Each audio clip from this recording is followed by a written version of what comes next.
అబ్రహాము జీవితములో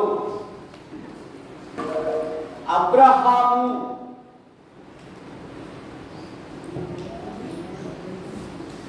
దేవుని మాటకు లోబడిన గృహం, అబ్రహాము యొక్క గృహము లేదా అబ్రహాము యొక్క జీవితం.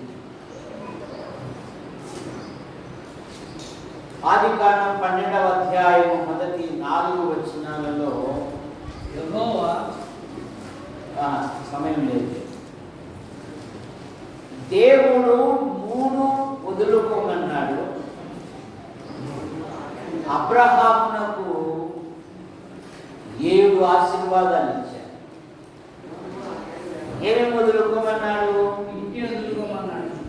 ఇంటిని, బంధువులను, దేశాన్ని.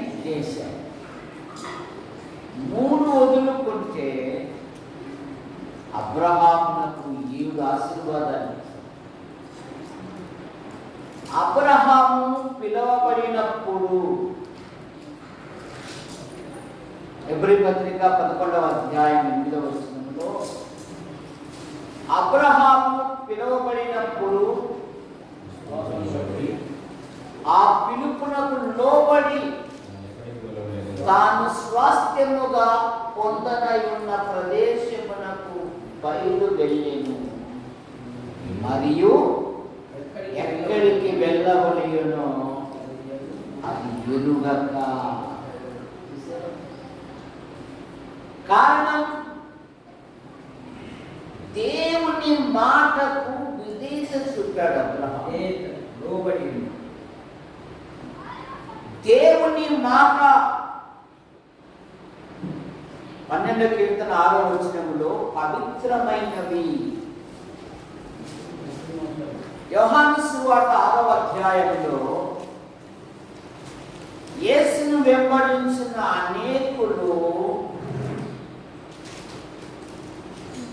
ఈ లోకం నుండి వారు మళ్ళా లోకంలోకి వెళ్ళిపోయారు.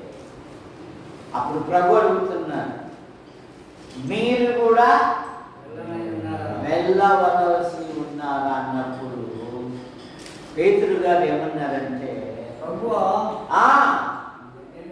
నీవే నిత్య జీవపు మాటలు గలవాడవు, మేము ఎక్కడికి వెళ్ళము అన్నారు. లూకా సువార్త 4:22 ఏముందంటే, ఆయన దయగల మాటకు ఆశ్చర్యపడింది. దేవుని మాటకు అబ్రహాము ప్రాధాన్యత ఇచ్చాడు, లోబడ్డాడు. అందుకని భూమి మీద ఉన్న నీ మూలముగా సమస్తమును దీవించబడును అన్నాడు. దేవుని మాటకు విధేయత చూపితే చాలు, ఆశీర్వాదం. యేసు ప్రభు వారు అన్నారు కదా, నా యందు మీరును మీ యందు చెప్పు సాగిబండ బిషప్, మీ యందు నా మాటలు నిలిచి ఉండిన ఎడల నీకేది ఇష్టమో. ఏ పెద్ద బాణాలు పెట్టిన దేవుడు,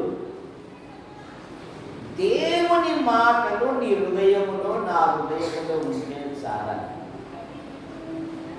నీకేది ఇష్టమో అడుగు అంటున్నాడు ఆయన. అబ్రహాము దేవుని మాటకు లోబడిన గృహము. ఎందుకంటే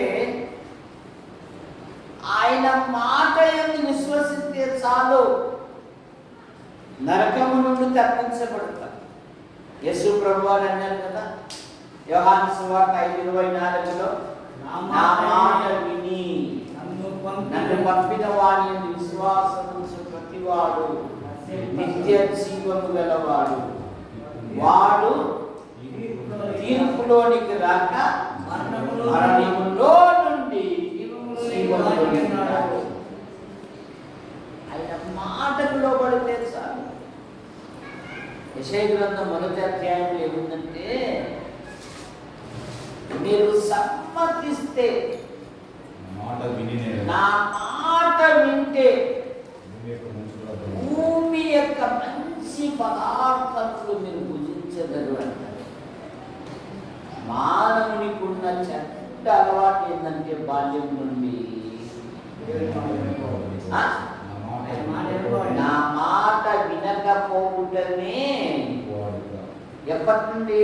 బాల్యము నుండి. గంటాశేఖర్ గారు ఎప్పటి నుండి అంట? బాల్యము నుండి నా మాట వినకపోవటమే. ఆయన మాట వింటే సార్. రెండవది అబ్రహాము. పాత నిబంధనలో పితరులు ఉన్నారు. అబ్రహాము, ఇస్సాకు, యాకోబు.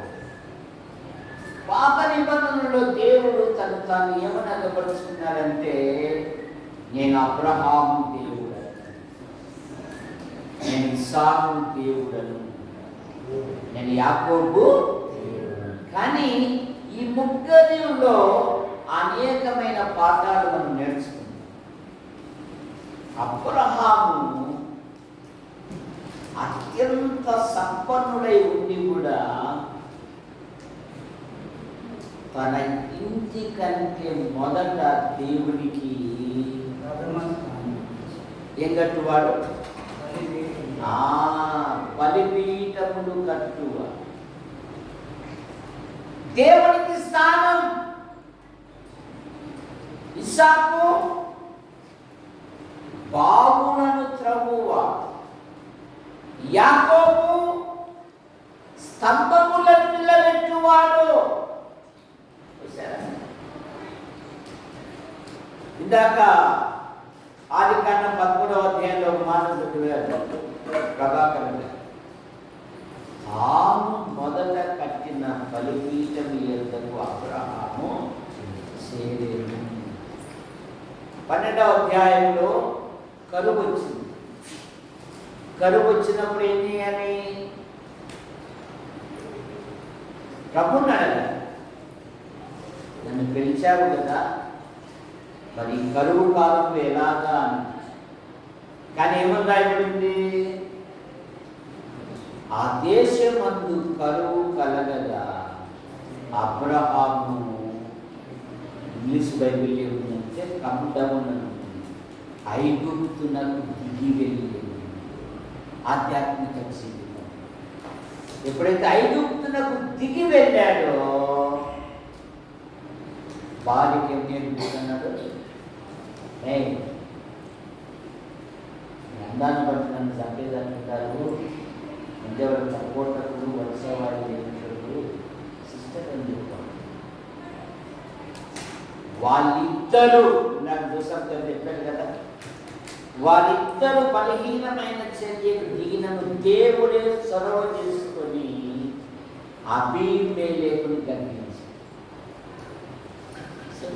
ఎవరైనా అతడు ప్రవక్త, అతడు నీ కొరకు ప్రార్థన చేసేవాడు. అబీమెలెకు కుటుంబంలోని సోదరుల గర్భములను దేవుడు ఏం చేశాడు? మూసి. దేవుని పిల్లలకు గొప్ప భద్రత. ఆయన తన పిల్లలను లోకంలోనికి, పాపంలోనికి పడనీయడు. దేవుని వాక్యం చెప్తుంటే దేవుని అని విశ్వాసం ఇచ్చిన వాడు తను భద్రము, తాను కూడా భద్రం చేసుకోవాలి. దేవుడేగా అని దేవుని వదిలేసి నీ ఇష్టానుసారంగా జీవించదు. తను తాను భద్రం చేసుకోవాలి. 3వ మాట, అబ్రహాముతో దేవుడు నిబంధన చేస్తుంది. ఆదికాండం 17:17లో దేవుని నిబంధన కలిగిన గృహము అబ్రహాము గృహము. చూడండి 17వ అధ్యాయం. ఇప్పుడు చదవండి.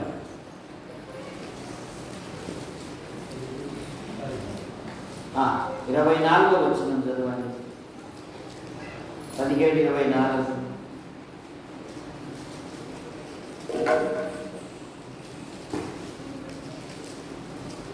అబ్రహాము గోపేంద్ర చర్మమును సున్నతి చేయబడినప్పుడు వాడు 90 ఏళ్ళ వాడు.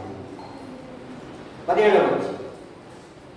అబ్రహాము సాగిలపడి నమ్మి నేను కుమారుని కంటున్నాను. కానీ అబ్రహాముతో దేవుడు అన్నాడు, లేదు, నేను ఆమెను ఆశీర్వదించాను. దేవుని నిబంధన కలిగిన గృహము అబ్రహాము. ఇక అబ్రహాములో ఉన్న 4వ మాట, అబ్రహాము, నేను ఎప్పుడు చెప్తూ ఉంటాను కదా, నీ ఒంటిలో ఆరోగ్యం ఉందని, నీ జేబులో కాసులు ఉందని, నీ ఇంటిలో పిడికెడు బియ్యం ఉందని ప్రభు పనికి ఖర్చు పెట్టు. నేను లక్షాధికారి అయినాక నేను ఇస్తానంటే నువ్వు వీలేవు, పక్కింట్లోతో పోటీ పెట్టుకుంటావు. వాళ్ళు అంతస్తులు కట్టాడు, సరే, వాళ్ళ ఇంటి ముందర కారు ఉంది, వాళ్ళ ఇంట్లో ప్లాస్మా టీవీ ఉంది. నువ్వు ఇవ్వడం ప్రారంభించుకో, కొద్దిగా ఉన్నప్పుడే, అప్పుడే దేవుడు నిన్ను ఉన్నతమైన వ్యక్తిగా జీవిస్తాడు. ఆ మమ్మలే చెట్టు ఎదుట కూర్చొని ఉన్నాడు. ఎవరైనా యాస్తికుడు కనపడతాడా? నా ఆహారంలో ఒక ముద్ద ఇవ్వాలి అని ఆశ్చర్యకరంగా అష్టాధ్యాయుడు తండ్రి కుమార పరిశుద్ధాత్మ దేవుడు వస్తే, అయ్యా నీ దాసుని దాటి ఎండవేళ శారక్కతో ఏమంటున్నాడు? రొట్టెలు కాల్చు అంటున్నాడు. ఇప్పుడు ఎండవేళ వాళ్ళు ఎన్ని నానా పాటలు పడుతున్నారు మన కోసం. కనుక వారందరూ వరకు ప్రార్థన చేయండి. ఆశ్చర్యకరంగా దేవుడు ఆశీర్వదించాడు. 5వ మాట, బలులు అర్పించే గృహము అబ్రహాము గృహం. 6వ మాట, దేవుడు దర్శించే గృహము. అందుకని ఇంటి దాసుడు ఒక అన్యుని ఇంట్లో తన యజమానుడి గురించి ఏమైనా సాక్ష్యం ఇస్తున్నాడు? నా యజమానుని నా దేవుడు బహుగా. నువ్వు చెప్పుకోవాల్సిన పనిలే, నీ ఇంటివారు, నీ తోటివారు, నీతో కలిసి సహవాసం ఉన్నవారు, అతడు యేసుక్రీస్తు నమ్ముట వలనే అతని దేవుడు ఆశీర్వదించాను. కనుక సహోదరుడా, నువ్వు ప్రభువు నమ్ము. ప్రార్థన చేసి తెనాలి నుండి వచ్చిన అందే చిన్న అబ్బాయి గారు వచ్చి ప్రార్థన చేస్తారు.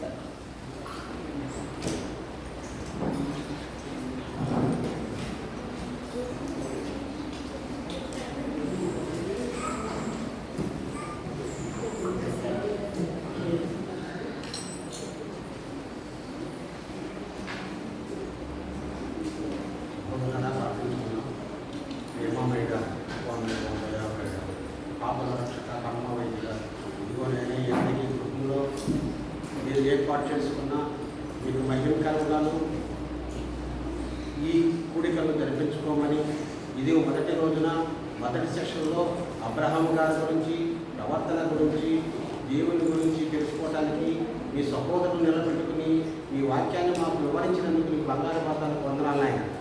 ఈ వాక్యమునైనా మా హృదయాల్లో భద్రపరుచుకుని అబ్రహాములాగా మేము కూడా జీవించే భాగ్యం కలుగుజేయమని ఈ సంఘంలో ఉన్న సహోదరులందరికీ మంచి మనసు కలిగజేసి మీరే మహిమ, ఘనత, ప్రభావాలు తెచ్చుకోమని, ఈ మొదటి కూడిక మొదటి రోజున మొదటి సెషన్లో మీకు పాటల ద్వారా, వాక్యం ద్వారా మహిమ పొందుకోమని మా ప్రభు మీ కుమారుడైన యేసయ్య నామమున వేడుకొని ప్రార్థిస్తున్నాం తండ్రి.